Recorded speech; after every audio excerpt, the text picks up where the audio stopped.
Hey, Marcus House with you here, and welcome to episode 12 in our quick progression series. We're going to first start off by jumping into mission control. And after having a bit of a rummage around, I've figured the best thing to do is to actually send ourselves out to Duna. We're going to pick up this flyby Duna mission. That alone's going to net us a few $100,000 in funds. And we're going to pick up the Explore Duna mission here too, which is going to net us over $650,000 in funds. So that's a great one to do. So we'll leave the facility and we'll head back over into our Research and Development Centre. We've got a couple of things that we need for this mission.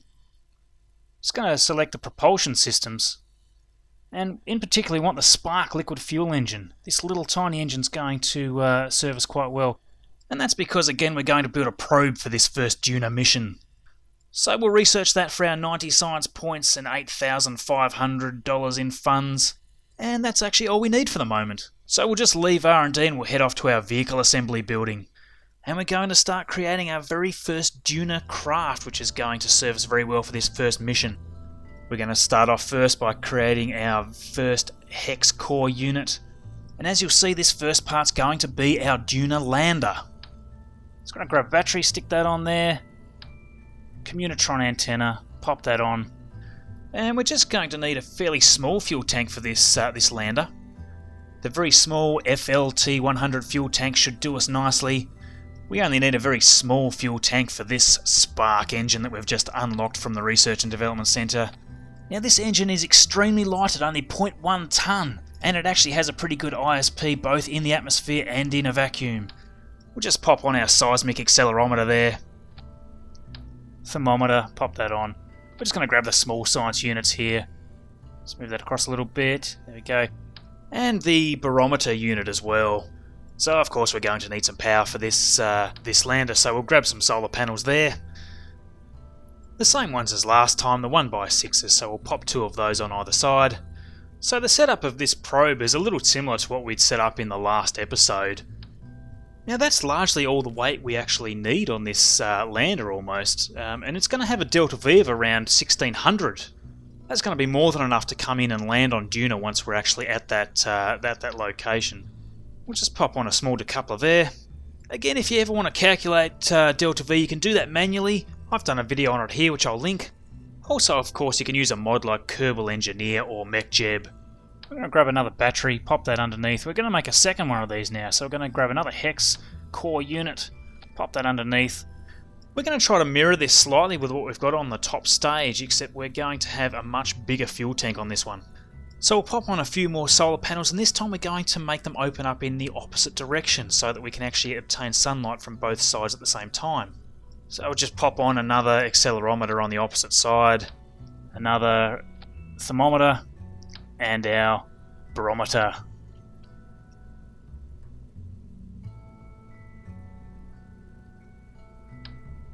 So just grab our Communitron antenna. We're just going to pop this on the side just for a minute. We're going to need this in a second. We might reposition that. We'll just pop on a much larger fuel tank. The FLT 400 will do nicely for this stage. And we're going to grab a Terrier engine, the LV 909, pop that underneath.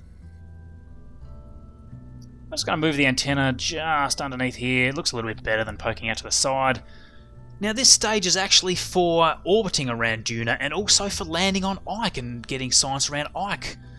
We need quite a bit more delta V for this particular stage, so this one has got around 2,200 delta V in a vacuum, and perhaps even more than that actually, because it depends when we're going to decouple our lander from the top. As soon as we actually ditch the lander, we're going to have more power and less weight to push, so that's going to increase that delta V. Now for the first time we're actually going to use some fairings. We're going to grab the AE-FF1 Airstream Protective Shell. This is going to keep our lander and our orbiter nice and safe while we're actually punching through the atmosphere to get out of Kerbin. But the main reason is it makes the rocket look really awesome. Oh, and I've just realised that we need some landing legs on our lander stage, so we're going to pop some landing legs on there. 3 will do. And of course we're going to start off with those retracted. So once everything's sorted, we can start actually putting our fairing together. We just need to taper this a little at the bottom so that it covers up over the landing legs. You just want to try to keep the width of your fairing as skinny as you possibly can. And that's just so that you're not hitting too much atmosphere. The thinner your fairing, the better it's all going to behave. So you want to taper it right up to a point and close the fairing there. There we go. Now when you hover over your fairing, it'll open up, but sometimes things can go a bit wacky, and you end up with all sorts of strangeness going on as you hover around. So I like setting this to a clamshell deploy, and I like to bump up the ejection force just so that it's a bit higher. If you don't bump it up a little bit, sometimes it can fail to deploy properly, which can be really frustrating. So just going to pop on an FLT 800 fuel tank, and we'll pop a swivel engine underneath. Now this is our upper stage, which is going to send us from a Kerbin orbit to a Duna orbit, and it's got around 1500 delta V with it. Just going to shift click here and grab everything, move everything up in one go because we don't have enough space underneath. Just going to grab a couple more of these T800 fuel tanks and another swivel engine for underneath. Now the swivel engine would nowhere near be able to lift this thing by itself, but we're going to add some extra oomph with some solid rocket boosters. Now with this bottom stage, we actually need enough delta V to lift us completely out of the atmosphere and get us basically into a Kerbin orbit, a low Kerbin orbit, or at least very, very close to. So we're just going to grab the TT38K radial decouplers, and we're going to put 2 of these on the side of our rocket. Symmetry of 2 will do here. We only want 2 of them. We'll pop them up towards the top there. And we'll just do a quick search here for our large SRBs. A large SR kickback solid rocket boost. We're going to pop 2 of those on there. There we go. And we're just going to move these down. We'll just move these down a little. Just got to grab that move tool, and just when you're moving things, I find it best if you go and turn off the snap toggle. It just makes things easier to move around without it snapping all over the place. So we're just going to move these 2 SRBs down so that they are actually level with the swivel engine. And we're just going to grab these small deluxe winglets. And this is actually where snap toggle is actually really good to be on, because then it snaps correctly as you're trying to get it right. Just trying to get this one symmetrical. There we go. And we're going to pop 2 on either side. And this is just going to give us good capabilities for pitch, roll and yaw at the same time. There we go, pop 1 on there, and then 1 on the other side as well. Try to get them even. So that's going to give us some good control. Once we're out of the atmosphere though, the remaining swivel fuel engine will actually give us as much flexibility as we need out of the atmosphere. We'll just grab 2 cones for the top of these SRBs.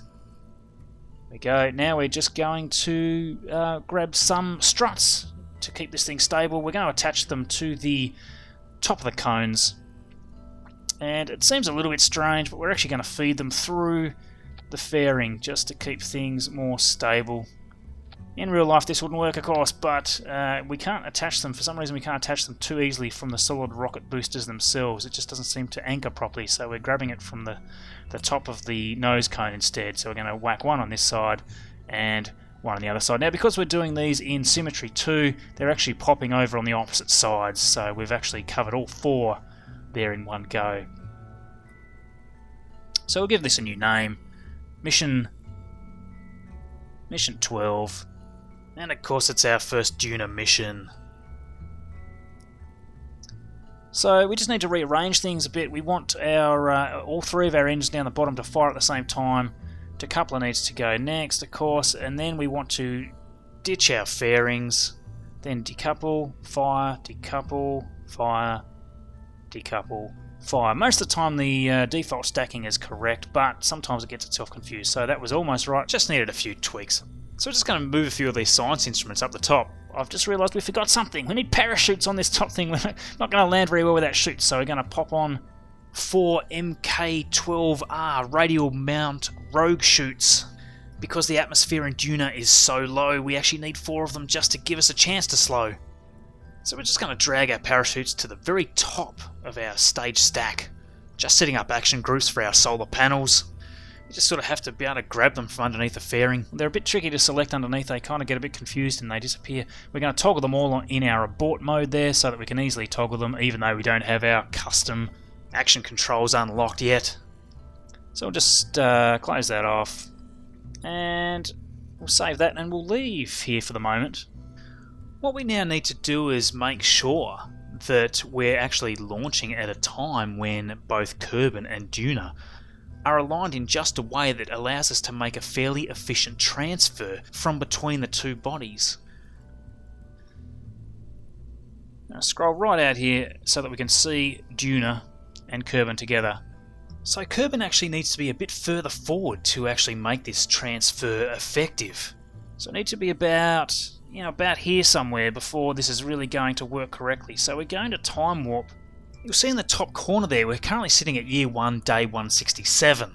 So we'll just time warp very quickly as fast as we can, and we're really trying to get up around, probably around day 210, around 210 I'd say. That's about right there. And these are things that you can sort of calculate yourself by playing around with maneuver nodes, and there's a few sites that are around that actually tell you the correct times to do transfers between two bodies. The reason, of course, that Duna needs to be ahead of us is because Kerbin is actually orbiting fast around the Sun. Now that we're about ready for launch though, we're going to first switch over to our Mission 9, and we're actually going to transfer some more science back from Minmus. So just in that time warp, we bypassed around 40 days to get to our correct alignment, so we can actually transfer what's here, which is over 300 science, back to Kerbin. And there we go, 337 science added. So we're going to jump back and forward here on the way to Duna, and that's just because our Duna trip is going to take us around 300 days, a little more than 300 actually. Just stored a little science that we still had available to put in our lab too. So we're just going to jump back to our space center. And we'll time warp to the next morning so that we can launch in the daytime. Much nicer to watch a launch when you can see things. And we're going to go select our brand new Mission 12 Duna vessel, and we're going to launch.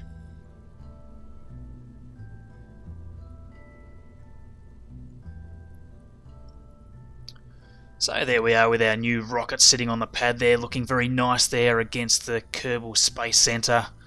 This is a big mission, the first mission outside of Kerbin's sphere of influence. SAS on and launch. So because the thrust to weight ratio is so high on this first stage, we're just going to turn over just around 15 degrees from vertical, and we're just going to slowly gravity turn ourselves towards that 90-degree mark. Acceleration on this first stage with us on high, yet it's going to pick up very quickly. Looking good. Very stable vessel, this one. Really, you have to play around a little with each craft that you do create. Every single craft sort of needs to have its gravity turn tweaked and estimated differently. This particular vessel is so powerful in this stage, we actually need to throttle our swivel engine back so that we don't accelerate too quickly. And we're just going to keep this throttled back until we ditch these solid rocket boosters. They're going to run out fairly soon. Just checking out our apoapsis. The idea, of course, is to get as much horizontal velocity as possible while still sort of sticking to around that 70 to 80,000 metre mark on your apoapsis. It's a good thing we're throttled back because it's getting very hot. Now that our solid rocket boosters are empty, we'll ditch those and we'll cut our engine. They look pretty warm there floating away. Now we've just got to boost up just a little bit more. We've got to get past that 70,000. 71, 72, that'll do. We just need to get out of the atmosphere, and then we're going to ditch these fairings. Of course, without our fairings, our little lander on top there, and perhaps even our second stage, possibly would have burnt up. We had such a high velocity punching out through the atmosphere. We definitely needed that protection. Ditching the fairings. The clamshell style fairings, I think, looks much nicer than the default ones. So we'll just go up here at the top, and we're going to hit our abort button, which is going to pop all of our solar panels out. Now you should be able to see why it was that I put two solar panels on two different sides. This way they're not going to overlap and block each other's sunlight. So we'll just time warp up closer to our apoapsis marker now. Getting ready for our next burn. Just point over to our prograde marker. So the thrust to weight ratio on this stage by itself, now that we've dropped our solid rocket boosters, is actually quite low, so it does take us a little while to burn this engine out. Just time accelerating a little to speed this up.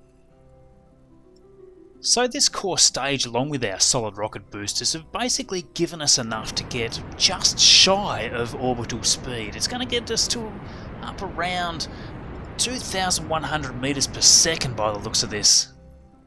Again, we can keep our apoapsis marker just ahead of us just by pointing up just a little bit on our nav ball there. And we're just about out of fuel now in this core stage. And there we go, out of fuel now. So yeah, I wasn't far off, 2,164 meters per second, so just shy of our orbital speed. We'll just decouple that stage, let that fall away back into the atmosphere. That was actually a perfect amount of delta V because we can ditch this just before getting into orbit. Just prepping our next stage, and off we go. Just firing this this stage here. Now this stage is going to take us all the way to Duna's orbit. First of all though, we've got to get into orbit around Kerbin, and that's about circularized right there. So now of course we need to start getting our maneuver ready to actually inject ourselves out from our Kerbin sphere of influence into the Duna sphere of influence. Now this can be a bit tricky when you first try this, and it's the first time we've done it in this series. Now as you probably noticed there, the idea is to try to shoot off in a prograde direction from Kerbin because we're wanting to increase our orbit around the Sun, and now we're just fiddling back and forth just with slight adjustments to our prograde and retrograde markers on this maneuver node. And as we cross over the orbit line of Duna, we'll get the little light blue closest approach markers that let us get it right on. And as soon as you see it turn green like that, it basically means you've got your encounter. So once you've got your maneuver node all set up and fairly accurate there, you can just point over to your maneuver marker on your nav ball and just then time accelerate around until you're ready to do the burn. Now the estimated burn for this is around 56 seconds, so you want to divide that by 2. So in this case you want to roughly burn 30 seconds prior to you hitting your node. Of course, the lower your burn time, the better your maneuver is going to be, because it's going to be more accurate. But in the real world, of course, every burn takes time, so you want to roughly divide that in half for this reason. That way, any abnormalities in the burn are actually going to be split on both sides of the actual maneuver. In fact, in some cases, it's actually better to do multiple burns on multiple orbits to actually cut down this irregularity. That's more in the case of when you've got a very low thrust-to-weight ratio, like if you're using ion drives or even the atomic engine. In that case, you're talking about burns that could be many minutes long, and of course by the time you do those burns, you're on another side of your orbiting body. In this case though, our entire burn is only 56 seconds long, so we don't have to worry about many of those things. Another thing you should always do is actually do your burn when you've got the highest velocity possible, so as close to Kerbin as you can really be. This is what's called taking advantage of the O-berth effect, and if you want to know more about that, click the link in this video. I've done a video on just that thing. So after finishing the burn, sometimes you do need to give it a little bit of a tweak, and we've just missed this a little bit. Just a slight burn there, and there we go. So yeah, by doing your burn at the highest possible velocity you can actually get a lot more efficiency. You can literally wipe off hundreds of meters per second of delta V needed to get to Duna, just by doing your burn close to Kerbin rather than out of the sphere of influence of Kerbin. So we're just time accelerating. We're going to watch Kerbin fall away from us as we rocket outwards. This is the first time, of course, out of our sphere of influence of Kerbin, and this is going to be a record-breaking velocity that we've got here. So you'll notice there, unluckily, that our craft is actually side on with the sun, so we're going to turn it towards the sun so that we can get some much better solar efficiency. So we're just going to slowly turn our vessel towards the sun, just so that we can keep on utilising that sunlight. Of course, on our very long trip to Duna, you would normally need to keep rotating your craft to keep compensating for your change in angle as you orbit the sun. So we're just going to keep in mind that we've still got our science lab processing like crazy on Minmus. So we're going to time warp to around 100 days into this journey, and then we're going to switch back and go and collect all that wonderful science. So we've actually picked up a milestone here. We've escaped the gravitational influence of the sun. And that's actually a little bit odd. It should be escaping from Kerbin, I would have thought. So we'll just continue warping. Okay, so we're just over 100 days into our journey now. So we're going to switch back to Minmus. go and pick up that wonderful science. So just heading back to our space center. And we then just, of course, need to go into our tracking station. And jumping back to Mission 9's craft landed at Minmus. You should be able to see now why in previous episodes I was telling you how wonderful this mobile lab was. You can literally accumulate absolutely tons of science doing this same trick. Within a few missions you've got enough science to almost unlock everything.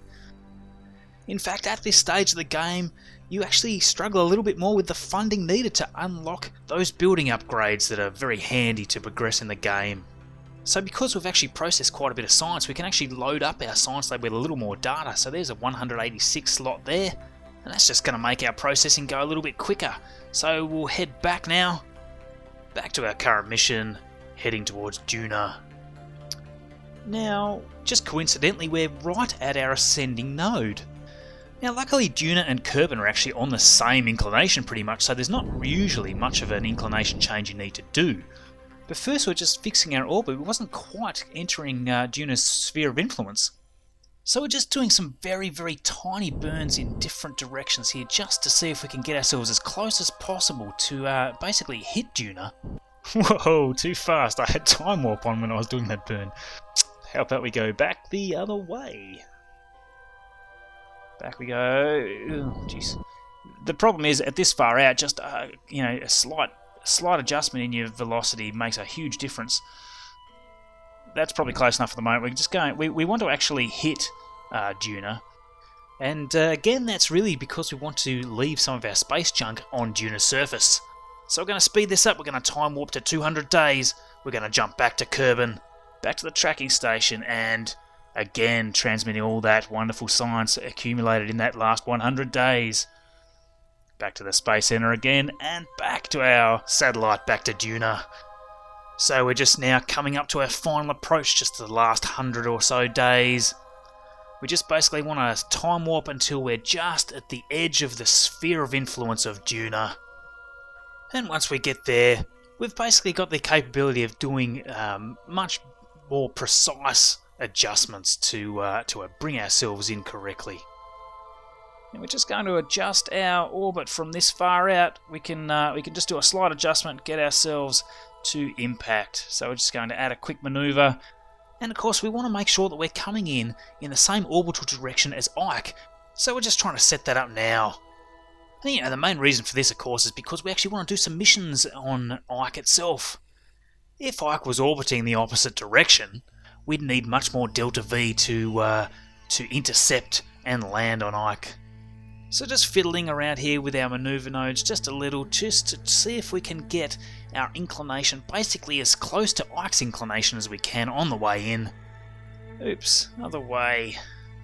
Switch ourselves around so that we are just coming in on basically the same plane as Ike there, orbiting around. That'll do. We actually want to set this craft up to impact on Duna simply because we're going to decouple and we're going to let this empty stage fall into Duna. So just moving to our maneuver node, and we're going to make this very small burn of just 28 meters per second. That's going to bring this up very, very nicely there to how we've planned. Done. So we're going to leave it there for this episode, and we'll pick back up in the next part. I hope you enjoyed that video. If you have any questions for me, please do whack them in the comments below. Thanks to you all for those who have subscribed. It's made a huge difference and it's kept the motivation up there to keep going with these videos. For those, though, that haven't subscribed, I need all the help I can get, so please do subscribe to see more. Follow me on Twitter at MarcusHouseGame, and we'll see you in the next video. Grab hold of it. You sort of have to come in just with a bit of force, it seems. So we'll just see how we go, coming in closer, closer, closer, closer, and yes, got it. I actually originally thought that it would be very easy to grab hold of these things, but it takes a little bit of messing around.